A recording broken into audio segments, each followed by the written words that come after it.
Good afternoon, my dear listeners. This is Dr. Anne Dirago, today covering the topic on handling workplace politics. And I want to say that we have had a very good time covering the social intelligence, and it has been wonderful. This is one of the topics that most of you, after listening to the social intelligence series, you suggested that we should cover because it is quite relevant and it is also very applicable nearly across the board. Whether you are in the informal sector or you are in the formal sector, workplace politics apply to all of us. I want to say that workplace politics is not just applicable to the workplace itself. You will find politics as a very common thing, including in the house. You will find it in the church. You will find it in a matatu. You will find it in anywhere that people are. Why do I say that?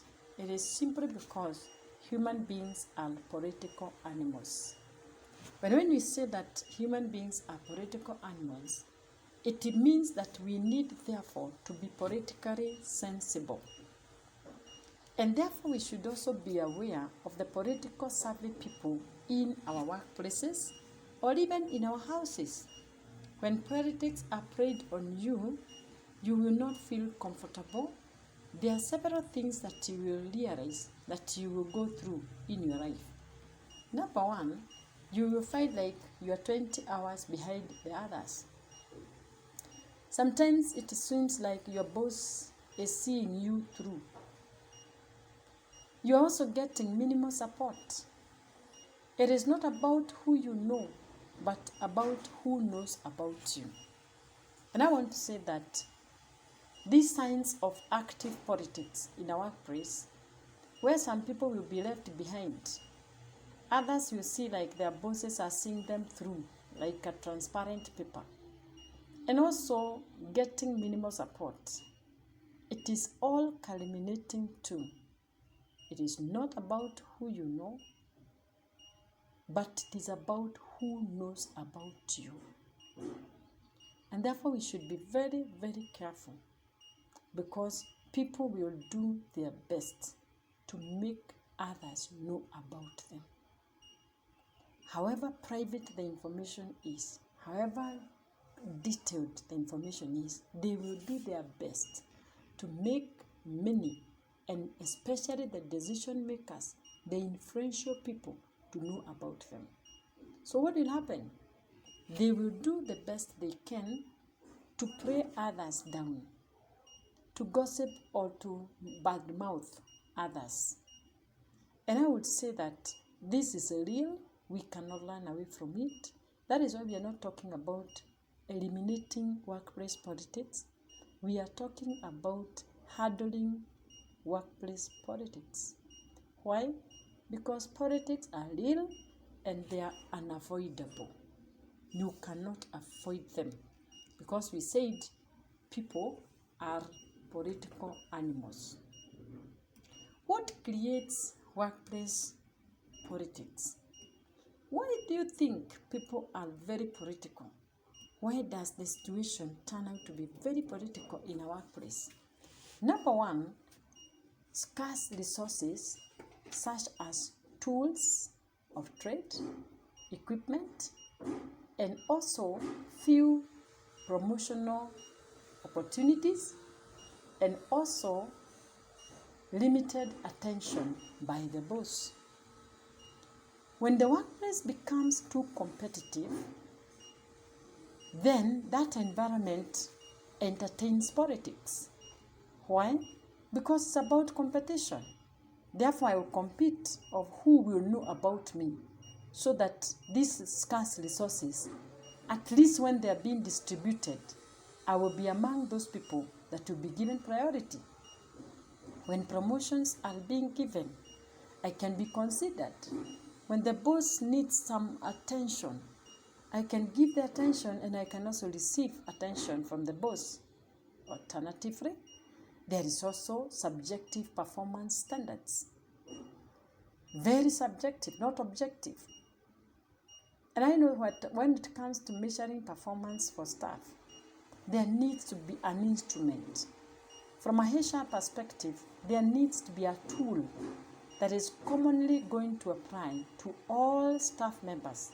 So in a workplace where subjective performance standards are applicable, then politics are created, or it is a very conducive environment for political issues. When there is also the aspect of unclear job descriptions and also emotional insecurity. When people are emotionally insecure, they feel like they're under threat. They feel like somebody is going to do it better than them.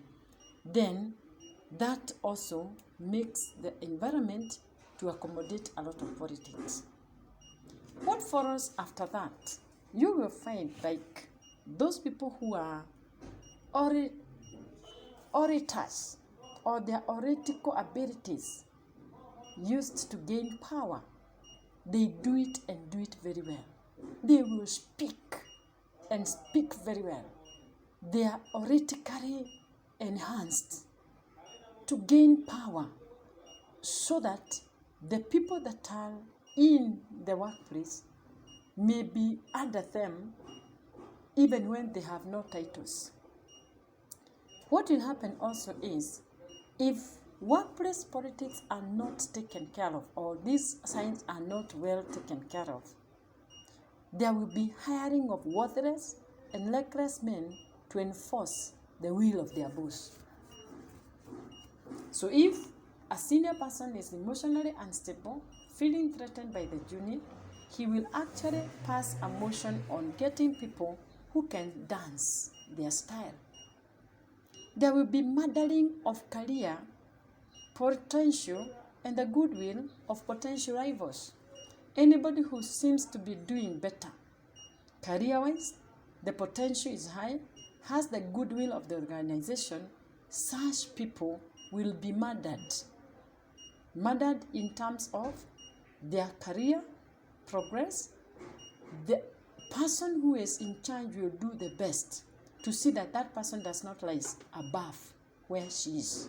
The potential is also kept in check, and the goodwill of the organization may be also jeopardized on any potential rival. There is also the aspect of elevated self-will, self-promotion, and arrogance, and especially with the supervisors. There is also the aspect of people being motivated by power and not service, and therefore the organization suffers. Now, what do I want to say? Work on yourself so that you may be able to handle the workplace politics in a very calm way, in a very good way, where you don't need even to raise your adrenaline. You don't need to engage in dirty politics. You don't need to lick anyone's boots so that you can be fit. We borrow from Maxwell, John Maxwell, who is a guru in leadership, and we say, you are your greatest asset and also your greatest liability. So when you see these signs, when you know what will follow, when you read the signs of the time in your workplace and you realize that politics is being played, you don't need to give up. You don't need to go anywhere. You only need to know that you yourself are the greatest asset and also the greatest liability to yourself. So how do you handle such an environment? Your emotional security is great, should be boosted. You should remember that you were hired because you are qualified. You were hired because you actually passed the interview. Your skills, your attitudes, your knowledge is what the organization needs, not about you getting to be known by as many as you could. And therefore, up your game in terms of efficiency, up your game in terms of effectiveness, perform very highly Spend all the time to improve on your performance, because this will actually give you some level of confidence, some emotional security that cannot be doubted by anyone. In any case, if your immediate boss does not like you, when performance is good, the whole organization will know about it. And that is one way of handling office politics. You don't need to be perfect, but you need to be whole. Be calm, be cool. Sometimes you'll be accused of things that you don't know. Take calm a position because you're emotionally stable. You will not shout. In any case, you don't argue with your boss. Neither do you shout back, because that will be sabotage. It will be disrespect. It can turn out to be anything that can result to a summary dismissal, and for real, you can be summarily dismissed. Finally, be motivated by service and not power. The best that you can do to yourself is to empower yourself as a career person through good performance. Even where subjective performance standards are, your work will speak for you. I take an example of those officers who work in the microfinance sector. The officer creates a relationship with the customer that even the supervisor cannot come in between.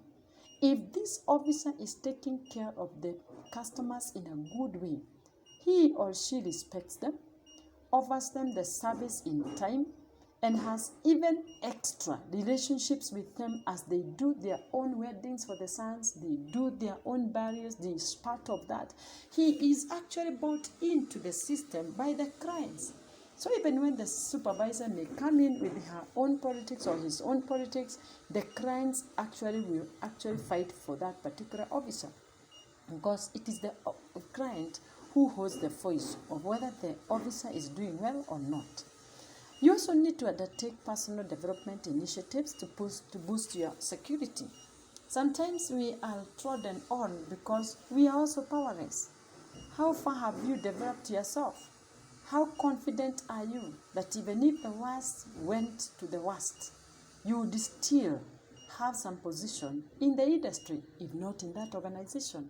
And therefore, I want to say that we need to grow ourselves.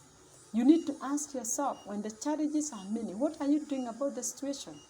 If you don't have the skills to make you better, even to be promoted, are you back to school? Do you spare some time in the event to go and do some studies? Or you're saying that your praise, excuses will never be a partner to your growth as far as the career is concerned. I want to reach there and say thank you so much for being there. And next week on Thursday, such a time from 1, we will be covering the part 2 of handling workplace politics, and we will look at the aspect of being purposive, relational, objective, vulnerable, incarnational, dependable, empowering, and resourceful, so that you may not be just looked at as another player in the politics, but you will be a provider and not a political savvy person in your workplace. Until next Thursday, God bless you so much, and may you have a wonderful week. We meet